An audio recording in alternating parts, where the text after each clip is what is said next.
नमस्कार, good morning.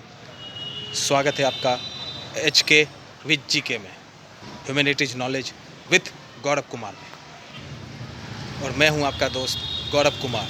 आज मैं अपने पहले वीडियो का शुरुआत करने जा रहा हूं। आज मैं मॉडर्न हिस्ट्री के बहुत ही कुख्यात लेखक और सिविल सर्विसेज और कम्पिटिटिव एग्ज़ाम के लिए बहुत ही प्रसिद्ध लेखक बिपिन चंद्रा जी की किताब से करने जा रहा हूँ। और इस किताब का शीर्षक है इंडिया स्ट्रगल फॉर इंडिपेंडेंस। और इस किताब में टोटल 39 चैप्टर्स है। हम हर वीडियो में एक चैप्टर को कवर करेंगे और जो चैप्टर ज़्यादा बड़ा होगा उसे 2 वीडियो में कवर करेंगे। अगर आपको मेरा वीडियो पसंद आए तो उसे शेयर ज़रूर कीजिएगा। चलिए तो शुरुआत करते हैं अपने पहले वीडियो का एच के विद जी के में, humanities knowledge with Gaurav Kumar. चलिए अब हम अपने पहले वीडियो की शुरुआत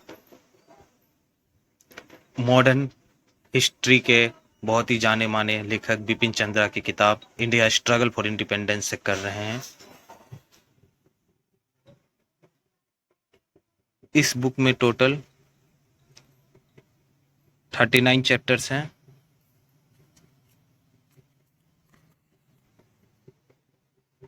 जिसे हमारा प्रयास रहेगा कि 39 डेज में कंप्लीट कर दिया जाए, यानी 39 वीडियोज में। चलिए अब पहले वीडियो की शुरुआत पहले चैप्टर के साथ, जिसका शीर्षक है the first major challenge the revolt of 1857।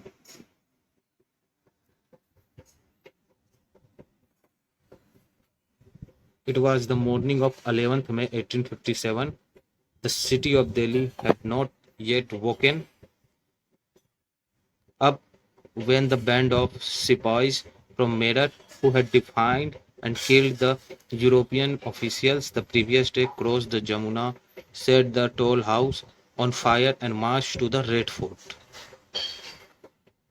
ये 11 मई 1857 की सुबह की बात है, जब दिल्ली का शहर जगा भी नहीं था तो मेरठ से सिपाही लोग अंग्रेजी अधिकारी लोग का पिछले दिन कत्ल करके जमुना नदी को पार करके टोल हाउसेस को जला के रेड फोर्ट तक मार्च करके आए थे टू अपील बहादुर शाह जफर द्वितीय को अपील कर।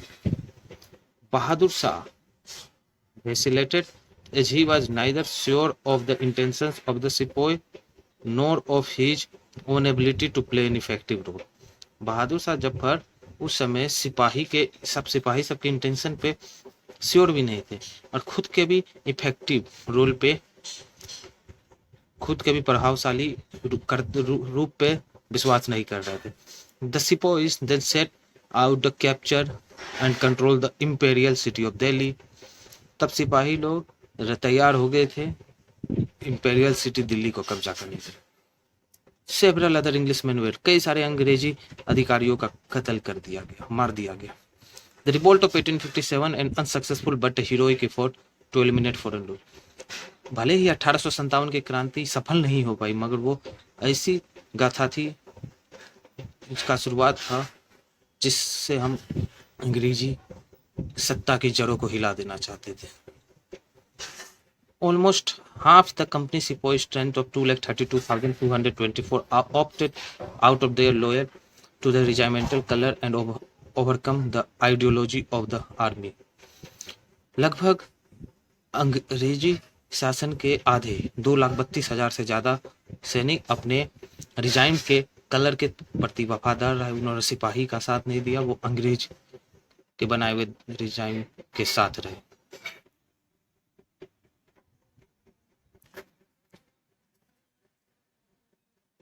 A young sepoy of the 34 native infantry, Mangal Pandey, went a step further and fired at a sergeant major of his regiment. एक जवान सिपाही जो 34 नेटिव इन्फेंट्री के थे, मंगल पांडे, उन्होंने एक कदम आगे बढ़ के सर्जेंट मेजर जो उनके रिजाइम के थे उनका कत्ल कर दिया, उन्हें मार दिया। Within a month, the capture of Delhi, the revolt spread to different parts of Kanpur, Banaras, Allahabad, Bareilly, Jagdishpur and Jhansi. महीने भर के अंदर ये जो आंदोलन था, इसकी चिंगारी देश के दूसरे शहर कानपुर, लखनऊ, बनारस, इलाहाबाद, बरेली, जगदीशपुर, झांसी जैसे शहरों तक पहुंच चुकी थी। The rebel activity was marked by intense anti British feeling.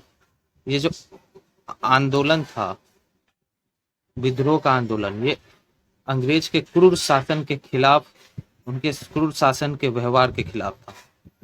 Eight Kanpur, Kanpur में the natural choice was Nana Saheb and adopted son of the Peshwa. Kanpur में नाना साहेब सबके चॉइस थे, जो कि एडेप्टेड सन थे, गोद लिए हुए बेटे थे पेशवा बाजीराव टू के। Begum Hazrat Mahal took over the regimes at Lucknow, where popular sympathy was overwhelming in favor of deposed नवाब। बेगम हजरत महल लखनऊ के रिजाइम को संभाल रही थी, जहां सिंपैथी बहुत ज्यादा था फेवर ऑफ नवाब के साथ। At Bareilly, Khan Bahadur, a descendant of a former ruler of Rohilkhand, was placed in command. Bareilly में खान बहादुर को जिम्मेदारी दे दी गई थी, कमांड में थे, जो वंशज से रोहिलाखंड के राजा के। Yet one of the revolt break out, he assumed the administration, organized an army of 40,000 soldiers and offered still resistance to the British। जैसे आंदोलन का शुरुआत हुआ, जैसे ही युद्ध शुरू हुआ, वैसे ही उन्होंने प्रशासन को संभालते हुए 40,000 की आर्मी बनाई, जो अंग्रेजों के खिलाफ लड़ती रही, उन्हें खूब चैलेंज दिया। In Bihar, the revolt was led by Kunwar Singh, the zamindar of Jagdishpur. Bihar में वीर कुंवर सिंह जी के द्वारा लड़ाई लड़ी गई, जो जमींदार थे जगदीशपुर के।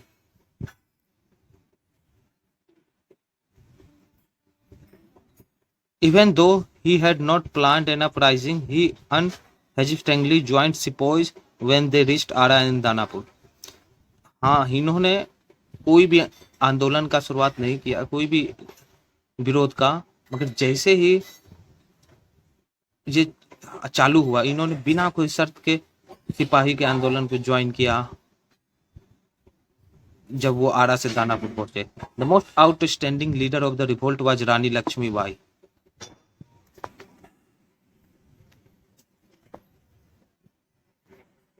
who assumed the leadership of the sepoys at Jhansi। Lord Dalhousie, the Governor General, had refused to allow her adopted son of succeed to the throne after her husband died, and had annexed the state by application of the doctrine of legs। सबसे outstanding leader लड़ाई में रानी लक्ष्मीबाई थी, जिन्होंने सिपाही लोग का leadership किया। Lord Dalhousie, governor general जो थे, उन्होंने उसके गोद लिए हुए बच्चे को राजा बनने से मना कर दिया जब उनके पति मरे, क्योंकि उस समय अंग्रेज लोग ने कानून ला दिया था जिसका नाम था डॉक्ट्रिन ऑफ लैप्स। और डॉक्ट्रिन ऑफ लैप्स वैसा कानून था कि जब कोई राजा का बेटा नहीं होता था या राजा मर जाता था, तब अंग्रेज वो जमीन ले लेते थे और अंग्रेज राजा बन जाते थे। When it was clear nothing was working, she joined the sepoys and in time became one of the most formidable enemies in the British had to contend with। जब उसे पता चला उसका कोई बात नहीं हो माना जा रहा है, तब उन्होंने सिपाही लोग का आंदोलन को ज्वाइन कर लिया, उनके साथ दिया, और वो अंग्रेजों के खिलाफ सबसे बड़ी दुश्मन बन गई। Why did the sepoy revolt? सिपाही लोग रिवोल्ट क्यों किए, क्रांति क्यों किए? It was considered prestigious to be in the service of the company। It provided economic stability।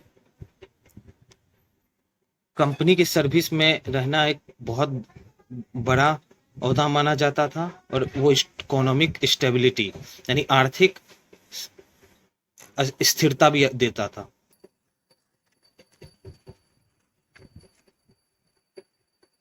Why then did the sepoy choose to forego these advances for the sake of uncertain future?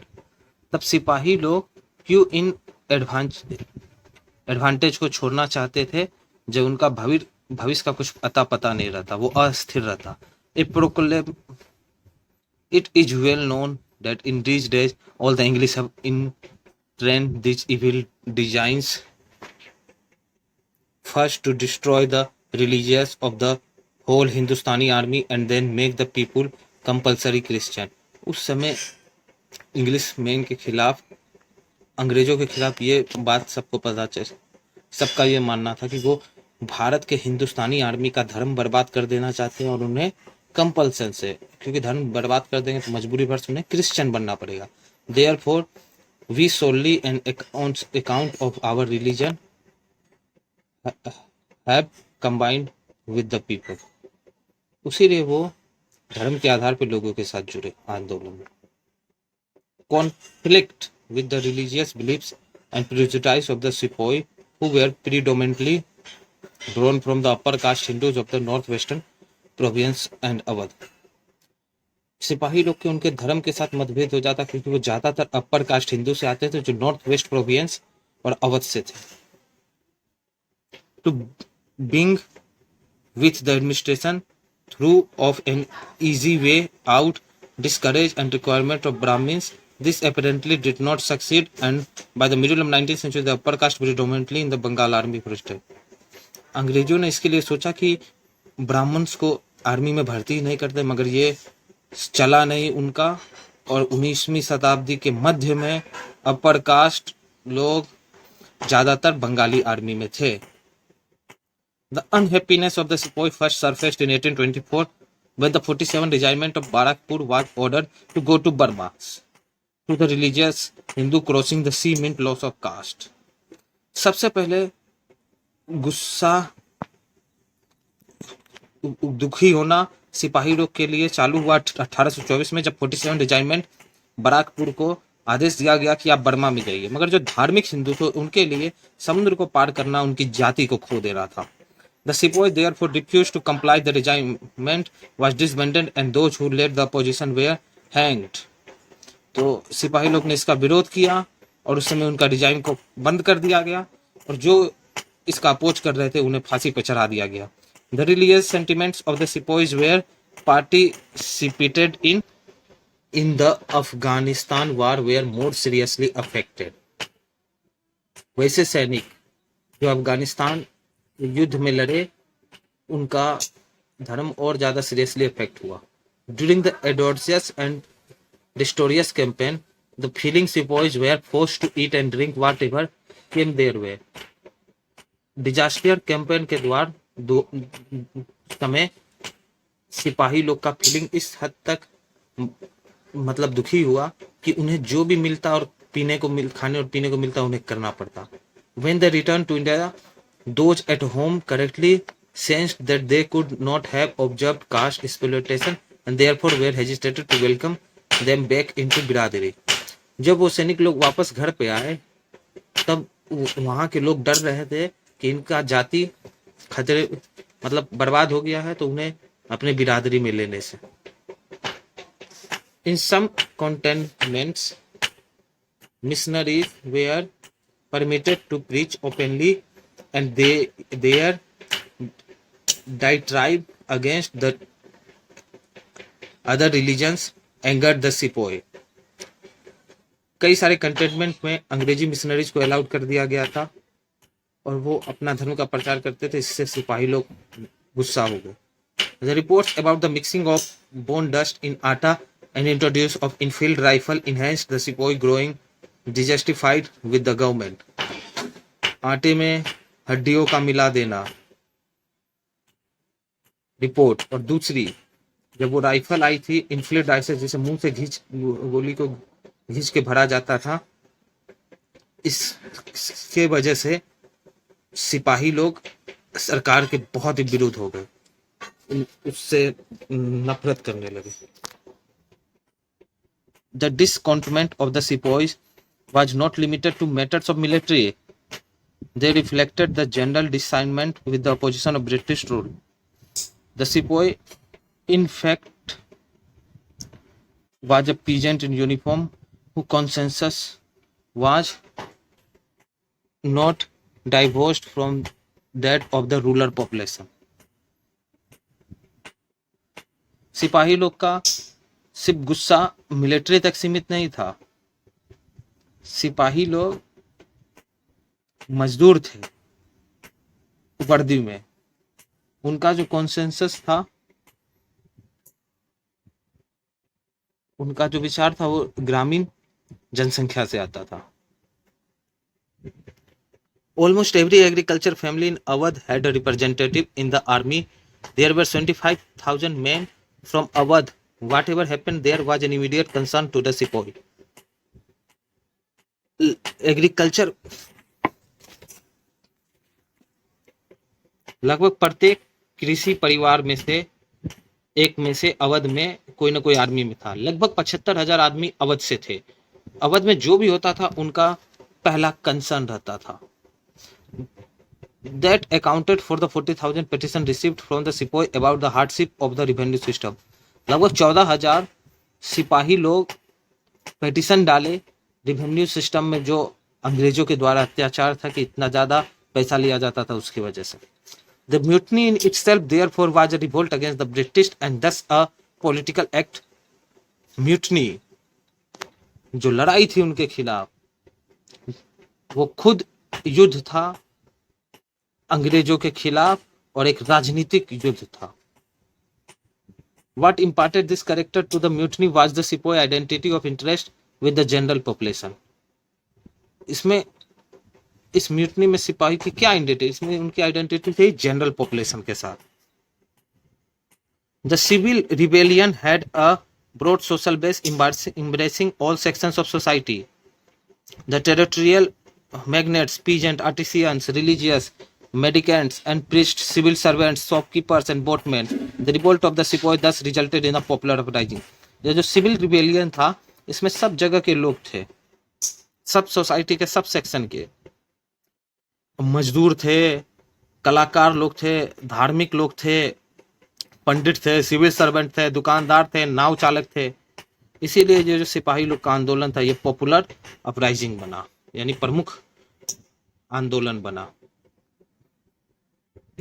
The reason for this mass upsurge had to be sought in the nature of the British rule, which adversely affected the interest of all sections of the society. इस विरोध आंदोलन का जो कारण था वो अंग्रेज लोग के स्वभाव पे था, यानी राज करने के स्वभाव पे, जिसके वजह से भारत के हर वर्ग के लोगों को उनके अधिकारों में दिक्कत हो रही थी। The only interest of the company was the realization of a maximum revenue with the minimum before. सिर्फ कंपनी का एक ही लक्ष्य था कि कम से कम पूंजी लगाओ और ज्यादा से ज्यादा रुपए कमाओ। For instance, in the district of Bareilly in 1812, the settlement was completed in the record time of 10 months with a dramatic increase of rupees 14,73,188 over the earlier settlement. Example के लिए बरेली डिस्ट्रिक्ट में 1812 में सेटलमेंट 10 महीने के अंदर complete कर दिया गया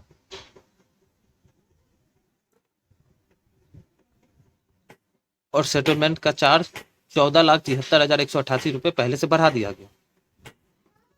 A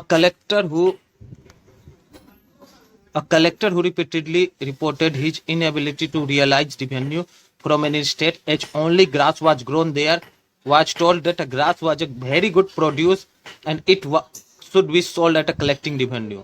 एक कलेक्टर ने अपना दुख जताया कि वो रिवेन्यू नहीं जमा कर सकता क्योंकि वो जहाँ पे है वहाँ पे सिर्फ घास उगता है। तब उसे लेटर मिला, उस लेटर में कहा गया कि घास एक बहुत अच्छा प्रोडक्ट है, उसको आप बेचिए और टैक्स दीजिए हमें। ये स्थिति थी उस समय अंग्रेजों की टैक्स वसूलने के लिए। In Awadh, which was a strong center of revolt, the Talukdar lost all their power and privilege. Awadh जो कि आंदोलन का मुख्य केंद्र बिंदु था, वहां तालुकदार सब अपने सारी ताकत और प्रिविलेज खो चुके थे। About 21,000 taluqdars whose estates were confiscated suddenly found themselves without a source of income. 21,000 taluqdars का बर्खास्त कर दिया गया और उनके राज्य को अंग्रेज ले लिए। वो तुरंत पावरलेस हो गए और बिना इनकम के हो गए। These disappointment talukdars smarting under the humiliation happened on them seized an opportunity presented by the Sepoy revolt of the oppose the British and regain what they have lost. उनका ऐसा दुख, जिनसे उनकी ऐसी बेइज्जती हुई, इस वजह से उन्हें एक मौका दिखा कि सिपाही लोग के साथ आंदोलन में भाग ले लिया जाए और अपना खोया हुआ हक वापस लिया जाए। British rules also meant misery to the artisans and handicrafts. British का जो शासन था उसमें आर्टिसियंस, कलाकार और हैंडीक्राफ्ट, जो हाथ से काम करने वाले लोग थे, उनका भी जीना एकदम दुश्वार हो गया था। British police discourage Indian handicraft and promoted British good. अंग्रेजों का ये कानून मतलब लक्ष्य था कि वो अपने गुड्स को बढ़ावा देते थे, हमारे गुड्स को बर्बाद करते थे। The highly skilled Indian craftsmen were deprived of their source of income and were forced to look for an alternate source of employment that hardly existed. जो हाईली स्किल्ड इंडियन क्राफ्टमैन थे वो अपने आय से वंचित रह गए थे और उन्हें फोर्स किया गया कि आप दूसरे जॉब को तलाश कीजिए, वैसा जॉब जो कि एग्जिस्ट ही नहीं करता था। सोचिए क्या स्थिति थी।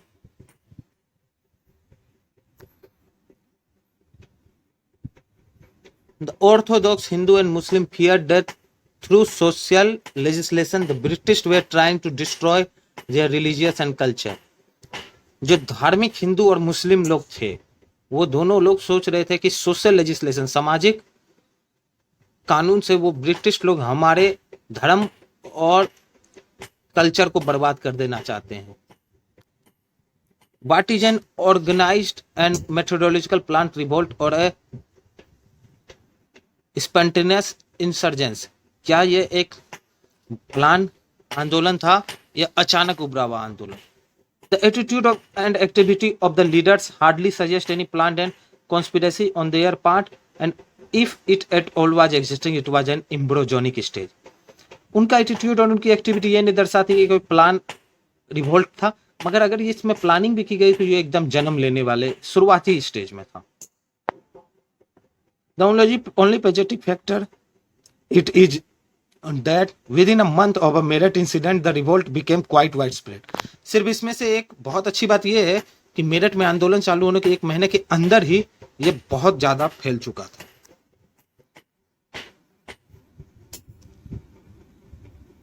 Bahadur Shah was recognized as the emperor by all the rebel leaders. Coins were struck and orders were issued in his name. Bahadur Shah Zafar जो थे, जो राजा थे, उनको हर इंपेरर स्वीकार कर लिया गया, हर रिबल लीडर के द्वारा, हर आंदोलनकारी नेता के द्वारा। क्वाइंस वेर स्ट्रक, क्वाइन बनाए गए and orders were issued in his name, और जो भी ऑर्डर निकलता तो वो इनके नाम पे प्रकाशित किया जाता। It is also significant that the first impulse of the rebel was always to proceed to Delhi whether they were at Meerut, Kanpur और झांसी। ये सिग्निफिकेंट था कि पहला इंपल्स जो रिबल्स का था वो हमेशा दिल्ली की ओर था, चाहे वो मेरठ में थे, कानपुर में थे या झांसी में थे। For more than a year the rebels carried and the struggle against heavy odds.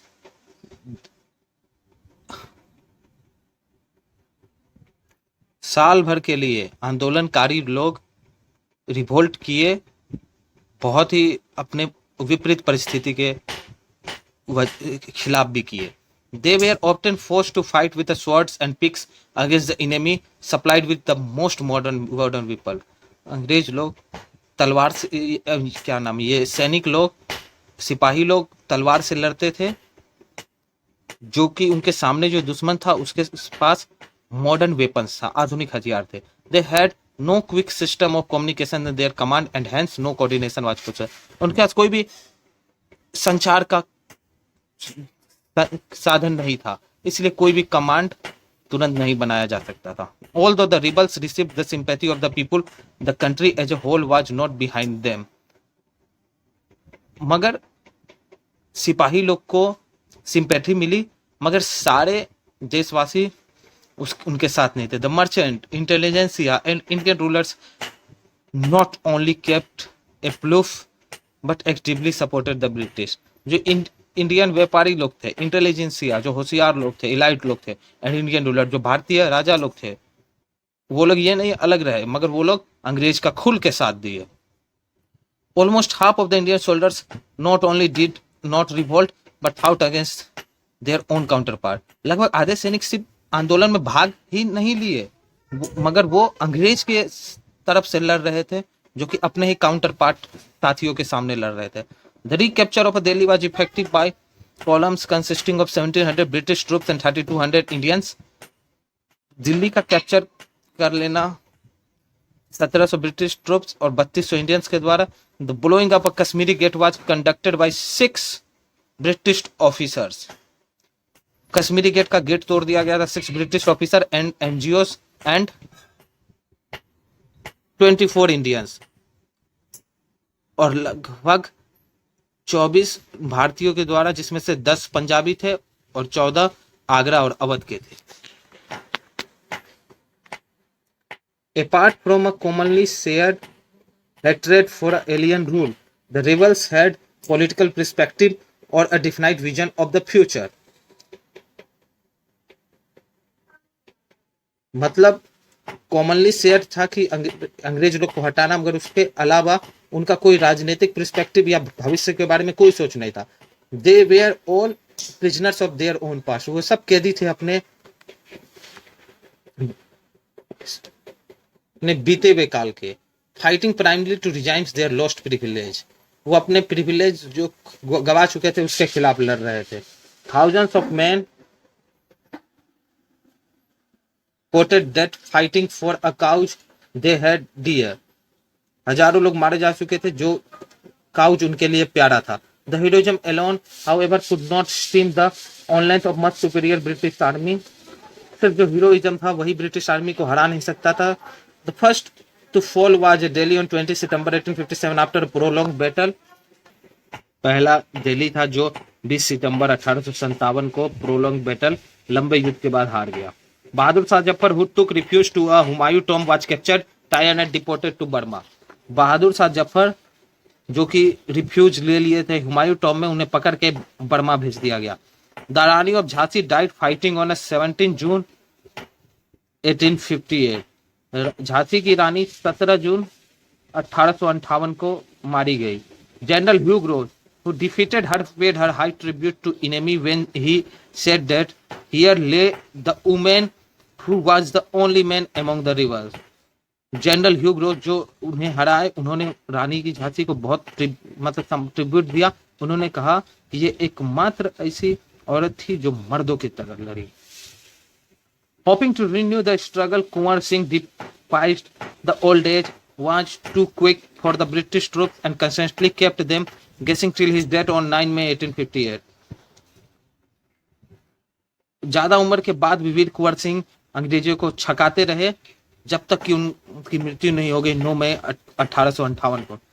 Tatia Tope who successfully carried on a guerrilla warfare against the British until April 1859 was betrayed by a zamindar, captured and put to death by the British.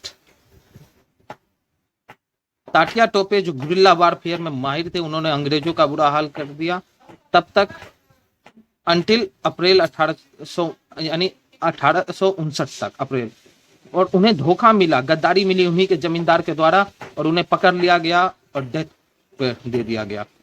Thus came to an end the most formidable challenge the British Empire had to face in India. तो इसी तब जो British empire को बहुत बड़ा challenge मिला था उसका अंत हो गया.